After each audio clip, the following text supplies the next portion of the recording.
My name's Taylor Hyan. Been attending Ridgepoint Church since 2000. I'm a business manager for Schofield Auto Group.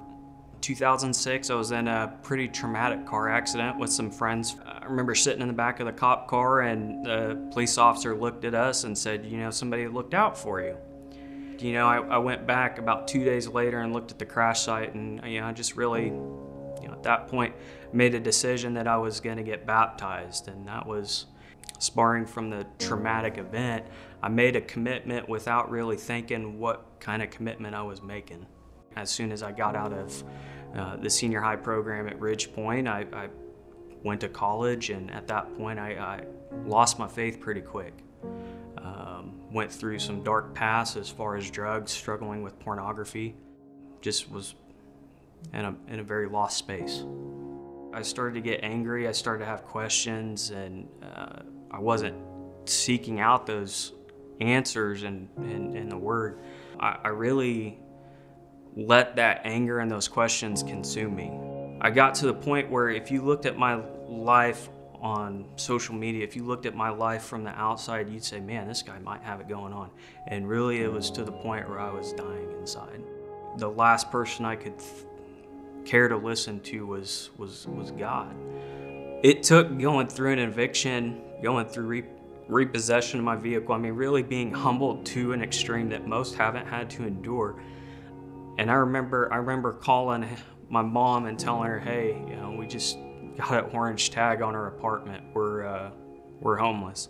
She said, come home. And I told her, I was like, I don't want to. She's like, well, you're not gonna sleep out on the road. And I remember the whole reason I was so scared is because I didn't want to have that conversation with my dad.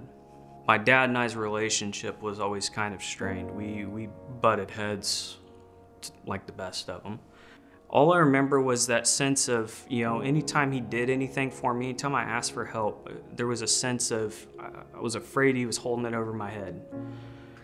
And I remember coming home and he just hugged me.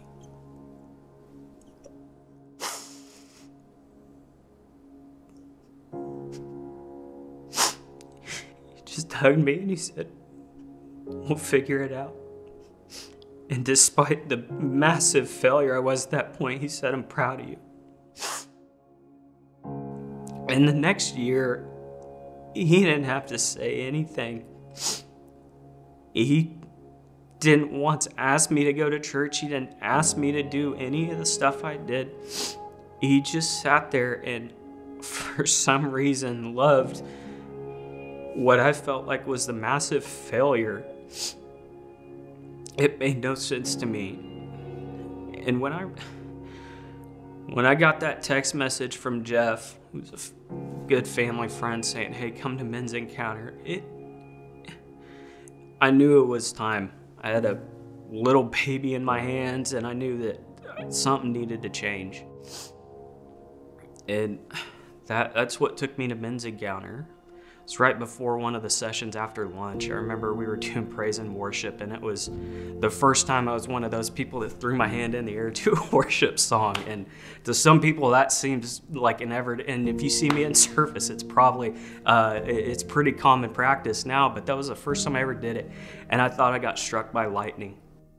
I don't remember a feeling like that when I was baptized in 2006, but I remember when I threw my hand up that first time and I felt Holy Spirit touched me, and I remember falling down, and I remember feeling God on my shoulders just saying, hey, I'm here now. We're gonna get through this, and there's something beautiful coming out of this. You don't see it right now, but there's something coming out of this that it's gonna make it all worth it. It's kind of funny that old saying, hindsight's 20/20, and obviously it's going to be fun to look at 5 years from now where I'm at, but to look at 2016 to find out that there's a surprise baby that's coming, to be battling with a opiate addiction and to be struggling with pornography, homeless, vehicle-less, to this point where I'm in management at a company I couldn't enjoy more. I'm married with a 5-year-old that's getting ready to go into kindergarten, and to be on multiple leadership boards, both for my church and for a global ministry partner, and to be directly helping men find and cultivate a relationship with their Abba. I would have never imagined it. I would have never thought I would have been a tool in his kingdom and the capacity that I am, and it's